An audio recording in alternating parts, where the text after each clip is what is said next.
இந்த வீடியோ போடுறதுக்கு voice over கொடுக்கவே நிறைய டேக் எடுத்து ரொம்ப யோசித்து தான் இந்த வீடியோவே போடுறேன். ஏன்னா இந்த போஸ்ட்மார்ட்டம் டிப்ரெஷன் சொல்லிட்டு ஒன்று இருக்கும்ல, இந்த புதுசாக குழந்த பிறந்தவங்களுக்கு.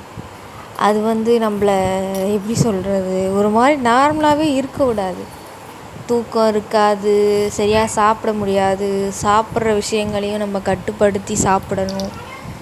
அதெல்லாம் நிறையா இருக்குது இல்லையா. அதுவும் இல்லாமல் சாப்பிட்றத விட அது நம்ம என்ன சமைக்கணும்னு ஒன்று இருக்குல்ல, அது வேறு. பார்த்தா அதுக்கு பால், ப்ரெஸ்ட் ஃபீடிங்னால பால் சப்ளை ஆகணும். இதெல்லாம் யோசித்து தான் நம்ம சமைச்சி சாப்பிட வேண்டியது இருக்குது. அவ்வளோ ஸ்ட்ரகிள்லேயும் நான் ஒரு 4 வீடியோ என்னமோ தான் போட்டிருப்பேன். அதுக்கு ஏதோ 1K 2K ஷார்ட்ஸில் வியூஸ் போகுது. ஸோ கண்டினியூவாக எனக்கு சப்போர்ட் பண்ணுங்கள். அவ்வளோதான். தேங்க்யூ.